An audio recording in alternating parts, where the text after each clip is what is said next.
Welcome to success ગુરુ ધોરણ 10 વિષય ગણિત. આજે આપણે સ્વાધ્યાય 7.2 નો ચોથો દાખલો જોશું. તો ચાલો શરૂ કરીએ. સૌથી પહેલા દાખલાની રકમ વાંચીએ. બિંદુ કૌંસમાં -1 અને 6 એ બિંદુઓ કૌંસમાં -3 અને 10 અને કૌંસમાં 6 અને -8 ને જોડતા રેખાખંડનું કયા ગુણોત્તરમાં વિભાજન કરશે? આ દાખલો માર્ચ 2022માં બોર્ડ એક્ઝામમાં પૂછાયેલો છે, માટે ખૂબ જ ઇમ્પોર્ટન્ટ રહેશે. આમાં આપણે ગુણોત્તર શોધવાનો છે, કારણ કે કીધું છે કયા ગુણોત્તરમાં વિભાજન કરશે. આપણે જાણીએ છીએ ગુણોત્તર એટલે કે m1 અને m2 તે શોધવાનું છે. તો સૌથી પહેલા તો આપણે રેખાખંડ દોરીએ અને એને યામ દોરીએ. તો અહીં રેખાખંડ AB દોર્યો છે, જેમાં P યામ લીધો છે, જેમાં આપણે જે રકમ આપેલી છે તે પણ આપણે લખી નાખી છે. તો ચાલો આગળ વધીએ. ધારો કે બિંદુ P કૌંસમાં -1 અને 6 એ બિંદુઓ A કૌંસમાં -3 અને 10 અને B કૌંસમાં 6 અને -8 ને જોડતા AB નું A તરફથી m1 જેમ m2 ગુણોત્તરમાં વિભાજન કરે છે. ગુણોત્તર શોધવાનો છે, માટે m1 અને m2 લખેલું છે, અને ગુણોત્તર આપેલો હતો તો આપણે અહીં ગુણોત્તર લખ્યો હતો, તો P શોધવાનો હતો. હવે આના માટે એક ખાસ નોંધ છે, તે જોઈએ. જ્યારે ગુણોત્તર શોધવાનો હોય ત્યારે કોઈ પણ એક જ યામ લઈને ગણતરી કરી શકાય છે. તે આપણે આગળ દાખલામાં જોશું કેવી રીતે. ચાલો આગળ વધીએ. સૌથી પહેલા આપણે યામનું સૂત્ર લખીએ. બિંદુ P ના યામ બરાબર કૌંસમાં m1 ગુણ્યા x2 વત્તા m2 ગુણ્યા x1 આખાના છેદમાં m1 વત્તા m2 અલ્પવિરામ m1 ગુણ્યા y2 વત્તા m2 ગુણ્યા y1 આખાના છેદમાં m1 વત્તા m2. આપણે અહીં m1 અને m2 શોધવાનો છે, માટે m1 અને m2 સૂત્રમાં એમનું એમ રહેશે. બાકી આપણે x1 x2 અને y1 y2 આપેલા છે, અને બિંદુ P ના યામ -1 અને 6 આપેલા છે, એટલે આપણે બિંદુ P ના યામની જગ્યાએ -1 અને 6 લખશું. x1 કયો થશે? x1 થશે -3. x2 કયો થશે? 6. તેવી જ રીતે y1 કયો થશે?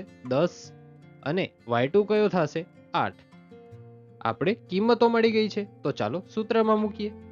-1 6 બરાબર કૌંસમાં m1 ગુણ્યા 6 વત્તા m2 ગુણ્યા -3 આખાના છેદમાં m1 વત્તા m2 અલ્પવિરામ m1 ગુણ્યા 8 વત્તા m2 ગુણ્યા 10 આખાના છેદમાં m1 વત્તા m2.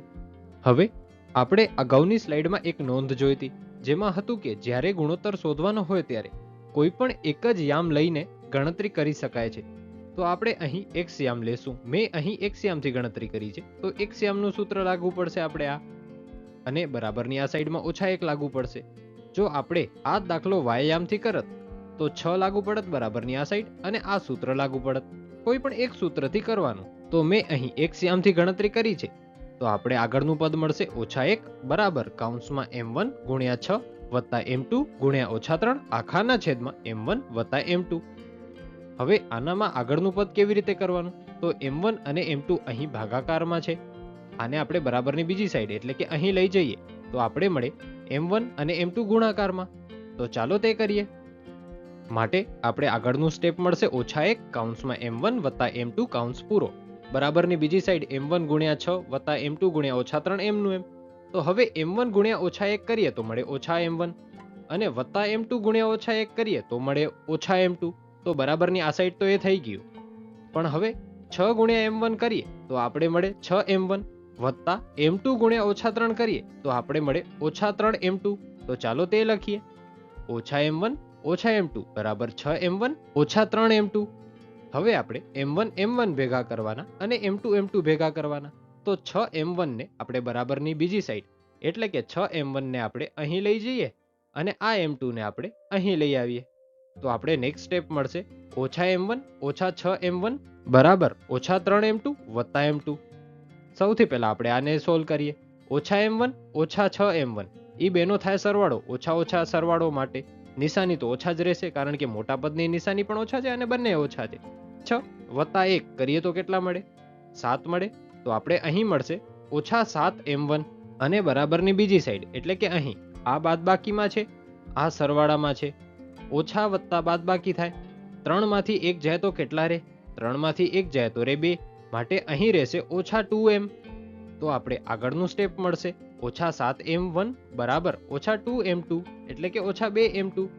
હવે અહીં બંને માઇનસમાં છે અને બરાબરની વિરુદ્ધ સાઈડમાં છે, તો માઇનસ માઇનસ તો આપણે આમ જ ઉડાડી શકીએ, માટે માઇનસ માઇનસ તો ઉડી ગયા.